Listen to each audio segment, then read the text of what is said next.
What survival myth is completely wrong and can get you killed? This video is made for entertainment purposes only and might contain a parody of works published by others. I am seeing a lot of regurgitated info, so let me share one with you folks that I've seen mentioned nowhere. Tampons and gunshot wounds, or any serious puncture wound. It is a common bit of tactitard fuddlelore that is often heard spouted by preppers, gun guys, and mall ninja commandos all across this nation and beyond.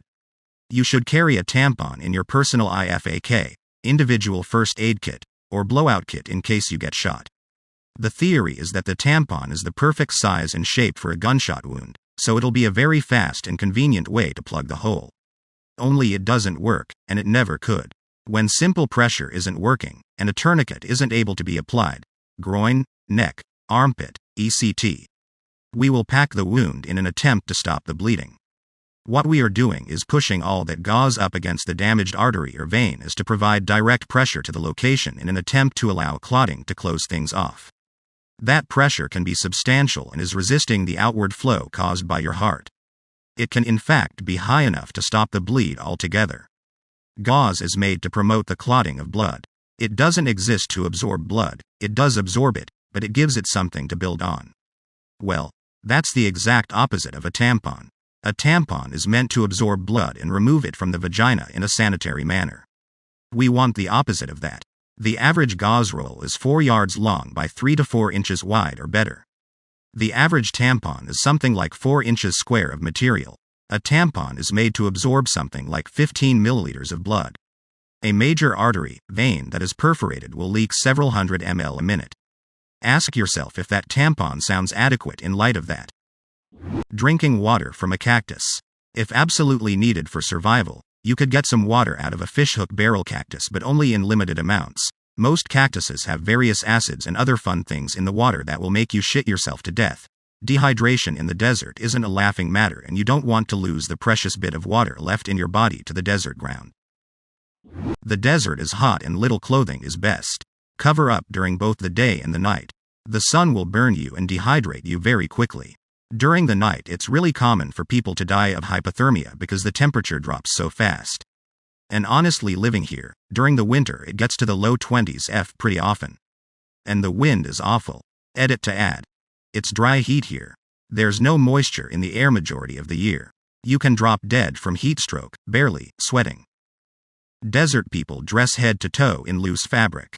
I think they've figured out a good system over the past few thousand years. Had the opportunity to stay with some Bedouin in Egypt, Libya for a brief period of time, and was initially stunned that they were wearing what seemed to be heavy, wool clothing, even in dark colors, in full Saharan sun. Obviously they were better adapted to it all generally speaking, but it was incredible how even being fully covered I actually felt better than when I arrived in lightweight pants and t-shirt. Running in a zigzag to outrun an alligator. Alligators don't run for long distances, so this will probably just waste your energy. They can also climb some fences and trees as well. Just run straight. No question, just book it. The alligator will eventually decide it's had enough. Edit. Okay, I'm getting too many people pointing out that gators are faster. It doesn't matter if they can catch you. Believe me, I checked. Wild alligators rarely chase humans on dry land. In some situations they might, but usually they don't bother. Who cares how fast they can run if they aren't even going to run you? So stop. They're also unlikely to attack you on land. At least if they want to eat you. They will defend their territory, but they don't hunt on land. They're ambush predators. That bullshit. Change your voicemail if you are lost. PSA that was making the rounds over the last year. You need a cell signal to change your voicemail. If you have a signal, then why wouldn't you just call for help? Moreover, it misses the most important thing about US cell phones and being lost. 911 will work on any cell tower regardless if it's in network, or even if you have an active phone plan or not. So in an emergency, always try dialing 911 regardless of your phone appears to have signal or not. Edit. To the dozens of people who replied that you are supposed to change your voicemail before going out, this is still a bad idea. If you're lost or injured in the woods, your survival depends on being found quickly. Waiting for someone to get worried enough about you not coming back to try calling you is just going to waste precious time. It's much better to just tell your friends, family where you will be and set up a check-in time so they know you made it back safely. If a shark is coming after you, swim away. If a shark is coming towards you in the first place, it's most likely just curious and wants to check you out. Swimming away and thrashing about will further intrigue it to keep following you. Instead, redirect it by running your hand along its side and carefully positioning it to swim away from you. Side note: if one happens to bite you, poke, stab it in the eyes or pull on its gills instead of bopping it in the nose. Gills and eyes are far more sensitive than a shark's nose. Edit. Loads of replies about how punching underwater is practically impossible, and you'd be 100% right. Fixed. Almost anything related to avalanches. Here are a few popular and false myths that they strike at random. Most avalanches that injure or kill people are caused by those people, and they always show signs of instability, if you are paying attention. The problem is that there are lots of false positives, where the signs are there, the instability is there, but people just don't quite manage to trigger them. That you should be quiet to be safe from avalanches, because they are caused by sound. Sound does not trigger avalanches. Even very loud sounds are nowhere near enough. Avalanche control is done with howitzers and dynamite charges. That you can get out of the way. Well, sure. Of course sometimes it's possible, but they can travel up to 60 miles per hour, and they can let loose across an entire slope all at once. By the time it slides, you are likely in it, and it's inescapable. That you can save yourself by swimming. Maybe for very small ones, but usually you're just being thrashed. I've heard it compared to being in a side-loading washing machine. That you can spit to tell which direction is up. You won't be able to see anything useful, and, gravity still works. But it's irrelevant because that relies on the next myth. That you can dig yourself out. Even if you are inches below the surface, it's very unlikely. The snow sets up very hard, very fast, as thought you got caught up in a snowplow clearing a parking lot after a big snowstorm. People caught in avalanches report not being able to move their fingers. Along with that are all the normal problems people have with low probability, high consequence risks, the "it won't happen to me" stuff. But that's not so much an issue of myths as poor judgment due to things like familiarity with a slope, desire to be accepted by a social group by skiing that rad backcountry line, feeling committed because you came all this way, deferring to someone you perceive as an expert, desire to get the first tracks after a storm, social proof, where you see others doing it, so it must be safe, etc. Concerning frostbite, do not rub someone's frostbitten skin or pour hot water on it to warm them up. Such measures will damage the skin even more severely. The fastest and safest method for warming up someone is direct animal heat, i.e. letting them put their frosty skin next to yours. Hey, if you can keep your digits by putting a cold hand on my belly, be my guest. I'm not sure if I remember correctly, but I feel like in Boy Scouts they taught that the groin and armpits were good places to warm your hands in an emergency survival situation. Put your hands between your butt cheeks. That's nature's pocket. Free Waterfall Senior. Most of the stuff Bear Grylls does, like eating raw meat, picking and eating fruit out of bear shit, or squeezing the juice out of elephant shit and drinking it. Or even just running as fast as you can and sliding down embankments like he does. My favorite Bear Grylls navigation moment was when he decided he didn't want to try to get over a mountain pass, and noticed a cave, then figured it would certainly go through the mountain, and went in with a makeshift torch, swam through a fully submerged channel extinguishing his torch, and then made it through to the other side. The best thing you can learn from Grylls is that most situations are survivable as long as you have a decently supplied film crew on hand. Remember that time on Bear Grylls' show where he showed you how truly stranded they were? Just off the edge of a highway? You cannot eat everything that an animal can eat. There are things animals can eat that humans find toxic, so eating everything you see animals eating can lead to you potentially eating deadly berries or mushrooms. Yeah, and it goes both ways. Humans can eat stuff like chocolate and grapes, and other animals can't eat chocolate, and I know dogs definitely can't eat grapes. Joke answer. Dogs can't eat grapes because they don't have thumbs. Serious answer. It causes kidney failure. The exact mechanism is still unknown. Drinking alcohol when you are freezing will keep you warm. It won't. It will bring on hypothermia much sooner. Agreed, but you will feel warmer, so if you're going to die anyway, it may be a better way to go out. If you are gonna die anyway, don't ration the alcohol. Now that is survival advice I can get behind. That you'll be totally safe if you only eat plants, fungi you recognize. Hemlock looks a lot like wild parsnips. Basically, all wild almonds will kill you if you eat more than one. And of course, there's the Chris McCandless potato seed thing. Wait, what? Wild almonds will kill you? And what is this potato seed thing you speak of? Wild almonds have a whole bunch of cyanide in them, so having even a handful could kill you. Regular almonds also contain trace amount cyanide, but not nearly enough to kill you. Fun fact: apple seeds also have cyanide in them. Edit. Based on all the comments I've gotten, it seems like just about every fruit seed has cyanide. Lol. That you can give somebody CPR and they'll be fine moments later like nothing happened. I was 38 years old when I discovered that CPR is to manually pump blood around the body so the patient doesn't end up with brain damage. I always figured it was to try and restart the heart, but no, you're manually compressing it so it pumps blood until it either restarts itself or someone arrives with a defib. That's what CPR did for me. Volunteer firefighters did CPR for about 7 minutes before the paramedics got there. I had memory loss, and I had problems writing and typing for about a week after, but fully recovered. You can survive a moose attack. That's it. That's the myth, because no, you fricking can't. Edit. Holy baloney. This my most upvoted comment on Reddit. Well, at least 5,000 people are smart enough to know that moose are a national and galactic threat. Cheers, lads, lassies and laser people. I walked between a mama and baby moose in Alaska once by accident. That's something you never want to do.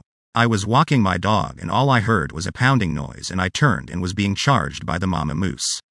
I jumped behind the closest tree and played Ring Around the Tree for a couple minutes. The snow was pretty deep and I was hoping I wouldn't trip and be stomped to death. My dog was about 15 months old and he had high-tailed it out to the middle of the lake and had his tail between his legs, shaking. A couple years later, my parents were on a walk with the same dog and my dad got charged by a moose in a similar way.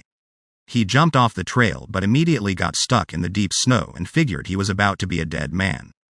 That dog came running up and was biting and growling at the moose's face and chased it up the trail. Maybe he remembered moose equals bad? Myth. The rubber tires on a vehicle will insulate you from ground and protect you from lightning. Lightning doesn't stop for 2 inches of rubber, though the car will act like a Faraday cage and protect you from the electrical current unless you're in a convertible, a motorbike or any other vehicle that doesn't cover you in all directions.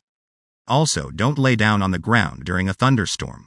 You increase the risk of being shocked by a ground current, which can be pretty dangerous. Another thing, don't take shelter under a tree or a gazebo. They can explode or light on fire when struck. If you get lost in the desert, do not ration your water. You don't know how long you'll be there, and if you ration, you'll dehydrate yourself faster. Use the water to keep you in shape for a little longer, which in turn can help you mentally.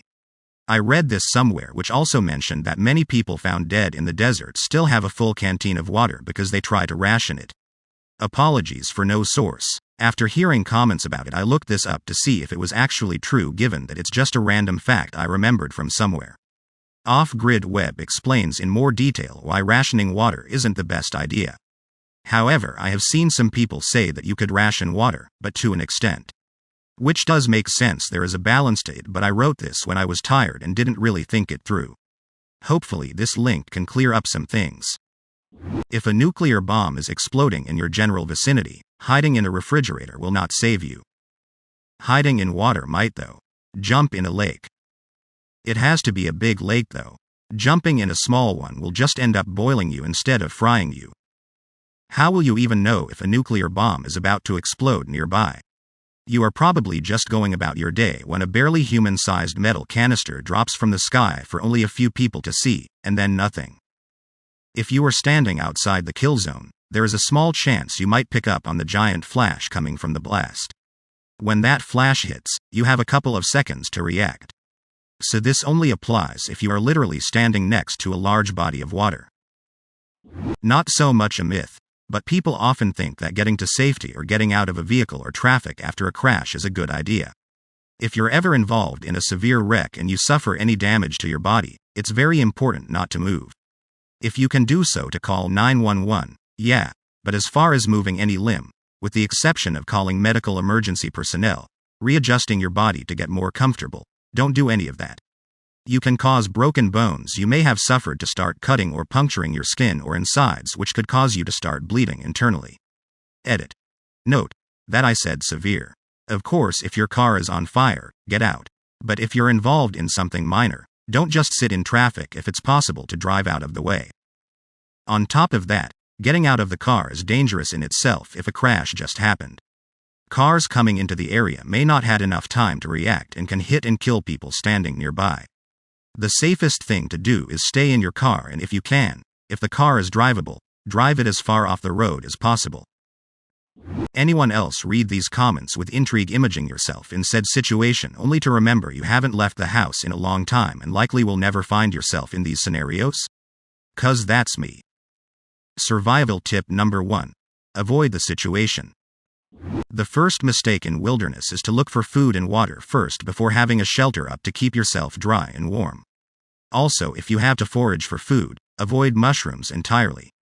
Odds are so slim you will find an edible kind that you're much better off looking for things like nuts, seeds, and berries.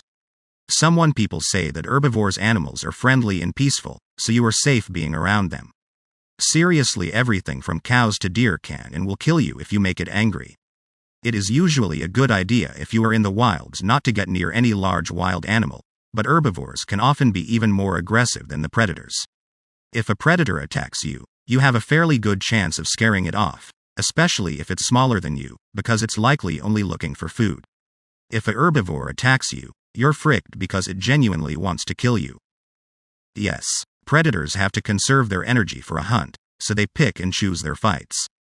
With herbivores, on the other hand, it pays to be a paranoid xenophobe. Predators just have to win once. They're cautious. Herbivores just have to lose once. They're crazy. That you can just swim away in a flood. The force of flowing water is incredible, only takes about 6 inches to sweep away a car, and a person doesn't fare much better. Shin-deep water can sweep you away. Flood waters are turbulent and full of debris.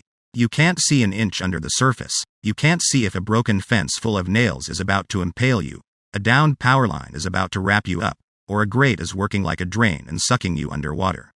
Even the best swimmers in the world can be dragged down or trapped. You don't have to wait 24 hours to report somebody is missing to the police. The reason for that myth is that in the 70s, many college-aged adults would go missing for the night when out partying and then show up the next day. When parents would report their kids missing, police would wait at least 24 hours before investigating because they would assume they would show up within 24 hours. This of course changed when missing people who were kidnapped and killed showed they could have been saved if police took action sooner. If a limb is dislocated, pop it back in. Just don't. The doctors take extreme care and use crazy amounts of drugs when doing this in the hospital, and they have a good reason to do that. If anything is caught, it will be crushed. And if a blood vessel or nerve gets caught, then the limb will probably need to be amputated. Source. Took a course. His is definitely true for whole-ass limbs, arms and legs, aka shoulders, elbows and hips, but I would add that smaller dislocations like fingers, toes or kneecaps, mine have dislocated multiple times and I've pulled them back in place myself due to, knee-jerk reaction, although I've gone in the hospital after to make sure nothing broke, can be put back. The longer they stay off place, the worse the swelling and therefore relocating will be. The problem there is that you need to be sure nothing is broken. Popping a dislocated toe back in might be relatively easy. Trying to shove a broken toe to a different position is a really bad idea. Always assess how long it would take for help to arrive, how badly you need to use said extremity, and don't touch it unless you're relatively sure you can just yank it back in. Hit a snake fast with a shovel, or kill it by snapping it. If it bites you, suck the poison out or use a tourniquet. No. FFS. Australians are constantly bewildered by every other country's madcap insanity around this. We live with deadly snakes. Why do people do these things? Do not mess with the snake. Just leave it bloody alone. Magically, you don't get bitten. If you messed with the snake, see point 1. We told you not to mess with it. Call an ambulance. Use a broad pressure bandage to immobilize the whole limb. Never ever tourniquet a snake bite. You are reducing the natural lymph movement through broadly spread pressure, not trying to give them gangrene. The victim must not move unless being carried. Don't touch your damn mouth to the wound. Don't wash it. Just freaking stop. Immobilize. Write the time of the bite and circle the location on the outside of the bandage, and wait for professional help. If you have to choose between walking or waiting if you are a long way from help, you wait. You are more likely to survive by not moving at all. Please, for love of God, just leave it alone. We have vastly more venomous snakes than a mere rattler, and we die vastly less often because we do not mess with the spicy danger noodle. Little random, but thing I learned while doing field work in Tanzania. If you're bitten by a venomous animal in a country with a subpar medical system, you might be tempted to evacuate somewhere with a better medical system. Unless there is zero medical help available where you are, this is a bad idea for a couple reasons. Evacuating takes a while, and you could very much be dead by then, and hospitals in parts of the world with very few venomous animals do not stock anti-venom, generally. There was a case of a Canadian student who almost died because she was bitten by a snake in Thailand and returned to Canada for treatment. Unsurprisingly, Canadian hospitals do not stock Malaysian pit viper anti-venom. You're better off taking your chances at whatever sketchy medical center is nearby, or if you're doing something where you're likely to be bitten, to carry your own anti-venom. Was in remote Colombia visiting a friend's farm. Friend got bit by a pit viper. Sketchy local hospital was actually carrying loads of anti-venom because they see these bites so often. He survived with no permanent damage. When you're a girl and you're running away from the killer through the woods, don't constantly look the opposite direction you are running. This will definitely lead to you tripping and falling. If you do trip and fall, don't lay there crying and wiping your hair out of your face. This will definitely give the killer the opportunity to catch up to you. Similarly, when running away from a car or a giant wheel, don't run the direction that the pursuer is traveling. This will definitely keep you in the direct path of the pursuer. Instead, veer to either the right or the left of the path of the pursuer.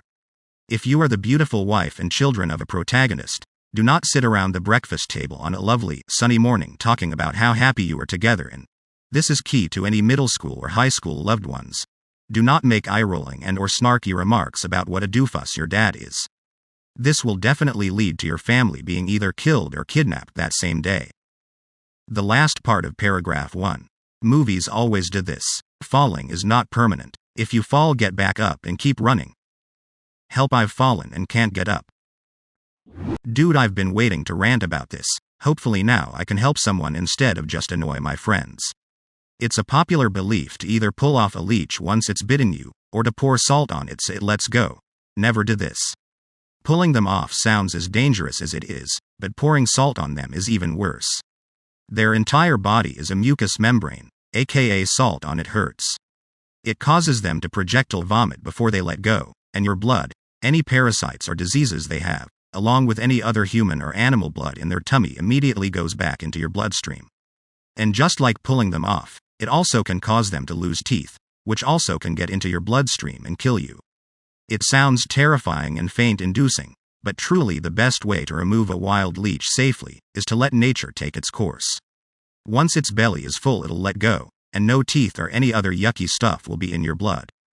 TLDR. Don't pour salt on a leech when it's bitten you, or pull it off. It'll most likely hurt you. Let it fill up and then fall off. Edit. Just to clear up my wording. When it comes to the teeth, it's not a matter of it will kill you, it's a matter of it absolutely can. Just like there's the same probability you could just get an infection, still bad, but you get it. You never know until it happens. Same with regurgitating. They can lose their teeth when they do so as well, though even if they don't, any blood or parasites in their bodies then go into you.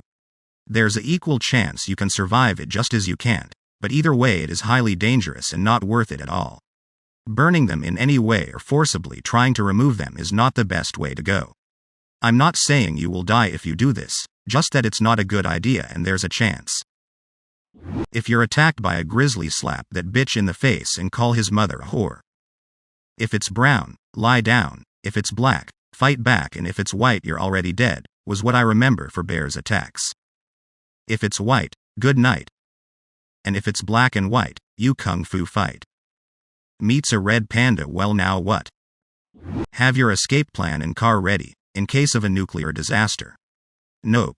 In case of a nuclear disaster, you don't have time to follow your 1.5-hour escape plan to that mountainside safe house. In case a nuclear bomb detonate and you don't die in the initial blast, You have a maximum of 10 minutes before the radiation falls to the ground, and you will need to stay at least 24 hours in a protected area, e.g. a bathroom with no windows. 98% of the casualties after a nuclear bomb will be people sitting in their cars, stuck in traffic while breathing in those radioactive particles, trying to get home to rescue their cats. Edit. The time frame from the nuclear explosion to when it becomes relatively safe to change location can be 24 hours, 48 hours, or even up to 2 weeks depending on the circumstances, yield, etc. Radioactive decay is next-level science. The alarms in my area are for the nuclear plant. We're to evacuate if there's an emergency at the plant, so there are fallout-type sirens within a 30-minute radius. Those people should have a go kit and agreed meeting place elsewhere, upwind. There were minimal fatalities at Chernobyl and they weren't evacuated for a couple of days. I don't think much can be done for an actual bomb. Everything by that Detroit dude that claims he can disarm people with guns. You try any of that shit, you're getting shot. Like, I genuinely thought he was taking the piss at the start, but now it seems people actually believe it's legit advice. SMH. Pouring salt on a serious burn does not help you. Learned from experience. I was a teenager when a bad situation led to me being branded and burned with cigarettes multiple times. Afterward, not sure how to help me, my friend remembered Gladiator and poured a thing of salt over the worst burns. I ended up going to the doctor the next day. They had to scrape the dead skin away, which was made all the more painful by the gritty salt. But hey, live and learn, I guess. Have you never heard the term, pour salt in their wounds? It's a form of torture. It's meant to cause pain. It does work as antiseptic, but it also causes damage, leading to longer healing times and potential scarring, etc. I once heard on a podcast that if stranded out at sea with nothing to drink, you can soak a rag in seawater and shove it up your ass because your colon will absorb the water and discard the salt. This is not true and is likely to dehydrate you even further because the salt will draw the water out of the tissue in your colon. Don't go shoving anything up your ass at sea.